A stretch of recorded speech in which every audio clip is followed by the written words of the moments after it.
All right, today we've got a really cool story. We're diving into how one university library completely transformed itself. And the best part? They didn't do it with a ton of cash. They did it with a super smart, totally free, open source solution. It's a fantastic example of clever innovation in action. So really, what does it take to drag a huge university library into the 21st century? Especially when you're on a tight budget. That's the big question, right?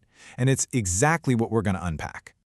Okay, first things first, let's zoom out a bit, because the challenge we're about to dig into, it's not just about one university. This is something libraries all over the world are grappling with. You know, libraries everywhere are kind of caught in this race to adapt. They've got one foot in the world of physical books and the other in the digital age. And there's this massive pressure to provide top-notch digital services and just be more efficient. It's a huge challenge that pretty much every single library, big or small, has to figure out. So, with that big picture in mind, let's zero in on our case study for today. We're heading to Bangladesh, to the library at the International Islamic University, Chittagong. We'll just call it IIUC to keep things simple.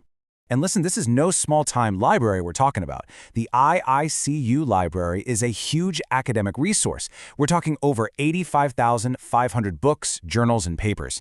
I mean, it's the intellectual heart of the university for thousands of students and professors. But they were up against two major hurdles.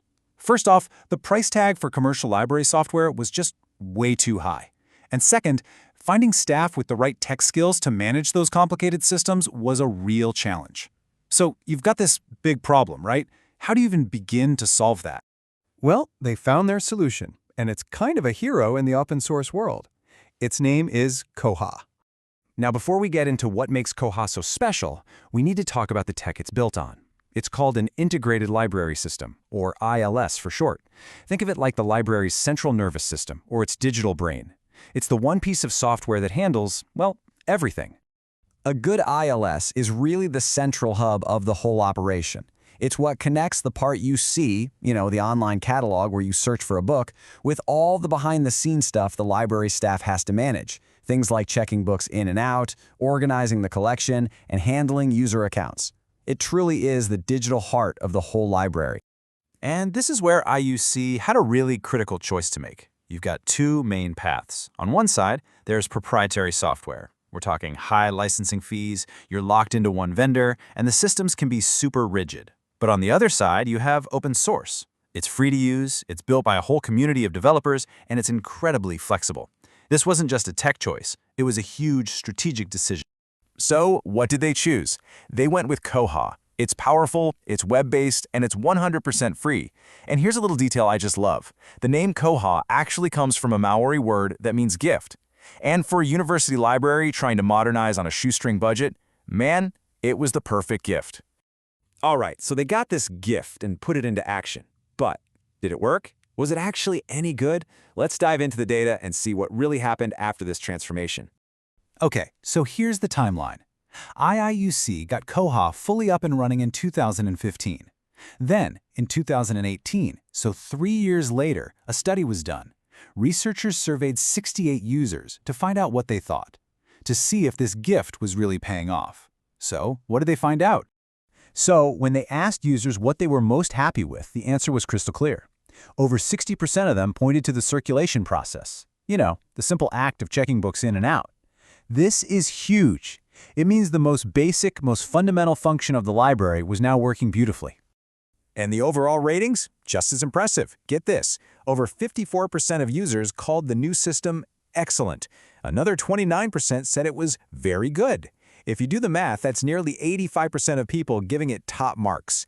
That is a massive vote of confidence from the students and faculty using it day in and day out. But okay, user satisfaction is one thing. Could the system actually handle the sheer volume of work? Oh yeah. In just a 9-month period, it processed almost 25,000 checkouts and more than 40,000 renewals, all for a community of nearly 12,000 active members. These numbers aren't just numbers. They prove that Koha wasn't just a nice-to-have. It was a serious, robust workhorse. So you can see why this is such a big deal. This isn't just one library's success story. It's basically a blueprint that others can follow. The success at IUC really does provide a powerful model for other universities in a similar boat. But the study is also really clear about something else. The work isn't done. This success is a fantastic starting point, but it's not the end of the story. So, to keep the momentum going, the study laid out some really important next steps. Things like making sure the tech infrastructure is solid and reliable, recruiting more library professionals who have these modern skills, getting more funding, and crucially, using it wisely, and setting up ongoing training programs for the staff. These are the essential building blocks to take this one awesome success story and turn it into a model for the whole country. And this all leads to a pretty stark warning from the researchers. They put it plainly. Unless government and university authorities really step up and provide special support, libraries in Bangladesh just won't be able to offer the quality services needed for a world-class education. It's a powerful reminder, isn't it?